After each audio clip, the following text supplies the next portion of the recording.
Assembly ఎన్నికల ముందు వైసీపీలో జోష్ పెరిగింది. టెన్షన్ పుట్టించిన రాజ్యసభ ఎన్నికల్లో క్లీన్ స్వీప్ చేసింది. ప్రతిపక్షాన్ని క్లీన్ బౌల్ చేసింది. ఇదే ఊపు వచ్చే ఎన్నికల్లో కొనసాగిస్తామని, వన్స్ మోర్ అంటూ మళ్లీ అధికారం చేపడతామని ఢంకా మోగించి మరీ చెప్తోంది ఫ్యాన్ పార్టీ.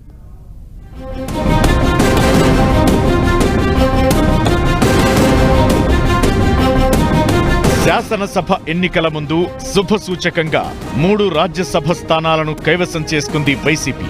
151 ఎమ్మెల్యేల బలంతో 3 రాజ్యసభ స్థానాలను ఏకగ్రీవంగా గెలిచింది. వైసీపీ పక్కాగా గెలిచే ఛాన్స్ ఉన్నా గత 2 నెలలుగా ఏపీ రాజకీయాల్లో చోటు చేసుకుంటున్న పరిణామాలతో ఏమైనా జరగొచ్చు అనే ప్రచారం వేడెక్కించింది.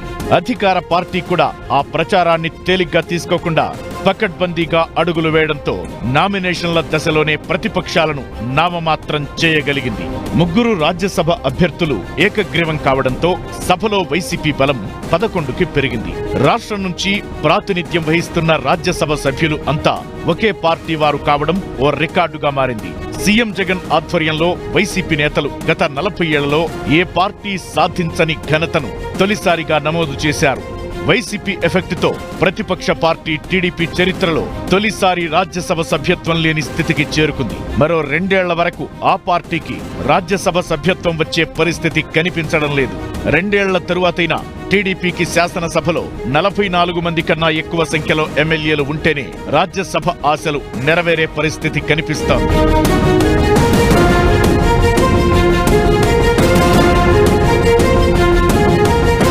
2019లో వైసీపీ అధికారంలోకి వచ్చిన తరువాత ఏపీలో రాజ్యసభ ఎన్నికలు ఏకపక్షంగానూ ఏకగ్రీవంగానే జరిగాయి.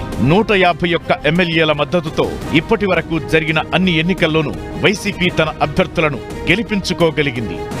ఏపీకి రాజ్యసభలో 11 మంది సభ్యులు ఉండగా ప్రస్తుతం వైసీపీ సభ్యుల సంఖ్య 9. 2 సభ్యులు మాత్రమే ప్రతిపక్షాల నుంచి ప్రాతినిధ్యం వహించేవారు. ఈ 2తో పాటు వైసీపీకి రాజీనామా చేసిన వేమిరెడ్డి ప్రభాకర్ రెడ్డి పదవీకాలం ఏప్రిల్ 2తో ముగియనుంది. ఈ స్థానాలకు ఈ నెల 27న ఎన్నికలు జరగాల్సి ఉండగా 3 స్థానాలకు 3 మాత్రమే నామినేషన్లు వేయడంతో ఎన్నిక ఏకగ్రీవమైంది. రాజ్యసభ ఎన్నికల్లో యునానిమస్ గా 3 అభ్యర్థులు గెలవడానికి దోహదపడింది. రేపు జరగబో శాసనసభ పార్లమెంట్ ఎన్నికల్లో కూడా వైఎస్ఆర్ కాంగ్రెస్ పార్టీ అభ్యర్థుల కోసం మా వంతు కృషి చేసే కార్యక్రమం చేస్తామని చెప్పి ఫస్ట్ పెద్దల సభలో తెలుగుదేశం పార్టీని క్లీన్ స్వీప్ చేసే కార్యక్రమం చేశాం.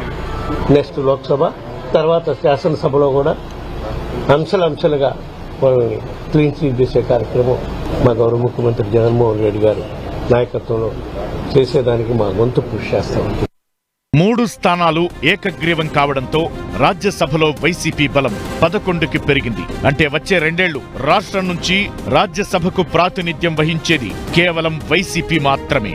2019 ఎన్నికల్లో గెలుపుతో వైసీపీ 7 ఏళ్ల పాటు రాజ్యసభలో చక్రం తిప్పే అరుదైన అవకాశం దక్కించుకోగలిగింది. 2 ఏళ్ల తరువాత కూడా రాజ్యసభలో వైసీపీ సభ్యులే ఎక్కువగా ఉండే అవకాశముంది.